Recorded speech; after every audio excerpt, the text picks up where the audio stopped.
জুলাই মাসের এই সময়টিতে এবং আগামী দিনগুলোতে নিঃসন্দেহে নির্বাচনী প্রস্তুতির দিক থেকেও আপনাদের বিভিন্ন রকম ব্যস্ততা থাকা সত্ত্বেও আপনারা যে নিয়মিতভাবে এই আলোচনায় অংশগ্রহণ করছেন, সেটা বারবার প্রমাণ করছে যে আপনারা আন্তরিকভাবে এই সংস্কার প্রক্রিয়াকে তার এজেন্ডাটা তৈরি করার ব্যাপারে বাংলাদেশের একটা ভবিষ্যৎ পথরেখা তৈরির ক্ষেত্রে আপনাদের যেই আন্তরিক, সাংগঠনিকভাবে এবং ব্যক্তিগতভাবে আপনাদের যে অংশগ্রহণ এবং আপনাদের যে কমিটমেন্ট আছে সেটা স্পষ্ট। আমি বারবার যেটা বলেছি সেটা আবারও বলে, আমাদের লক্ষ্য হচ্ছে যে কোনোভাবে হোক 30শে জুলাইয়ের মধ্যে এই প্রক্রিয়া আমরা শেষ করতে চাই। তার কারণ হচ্ছে এই প্রক্রিয়াকে বিলম্বিত করা প্রকৃতপক্ষে অন্যান্য সাংগঠনিক কাজ, নির্বাচনী প্রক্রিয়া ইত্যাদির মধ্যে আপনাদের অংশগ্রহণের অর্থে সেটা বিলম্বিত হচ্ছে, সেটা আমরা চাই না। জাতীয় ঐক্যমত্য কমিশন চায় না এবং আমি নিশ্চিত যে আপনারাও চাচ্ছেন না।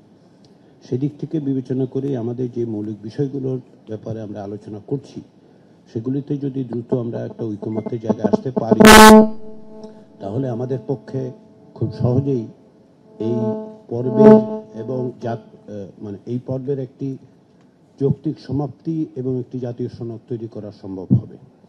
আমাদের সামনে যে বিষয়গুলো আছে, ইতিমধ্যে আমরা বেশ কয়েকটি বিষয়ে, যেগুলো মৌলিক বিষয় নিঃসন্দেহে, সেগুলো এবং তার পাশাপাশি সেগুলিতে আমরা একমত হতে পেরেছি।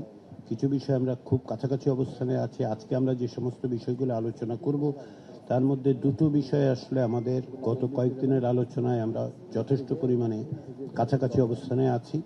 সেদিক থেকে আমরা বিবেচনা করছি যে আজকে যদি প্রধান বিচারপতি নিয়োগ এবং জরুরি অবস্থা বিষয়ক আলোচনাটায় একটা সমাপ্তি টানতে পারি। আমাদের পক্ষ থেকে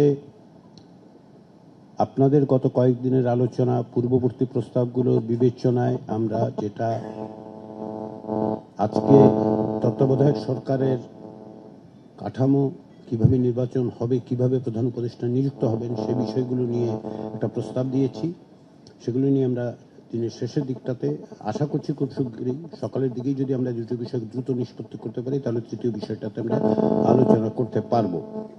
তো সেদিক থেকে যেটা সবচেয়ে গুরুত্বপূর্ণ, আমাদের কিছু মৌলিক বিষয়ে ঐক্যমত্য প্রতিষ্ঠার মধ্য দিয়ে দ্রুততার সঙ্গে এই একটি জাতীয় সনদে উপনীত হতে হবে।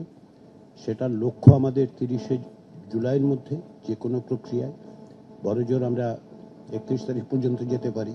আমরা চেষ্টা করছি জুলাই মাসের মধ্যে যেভাবেই হোক এই জায়গায় একটা যৌক্তিক জায়গায় আসা এবং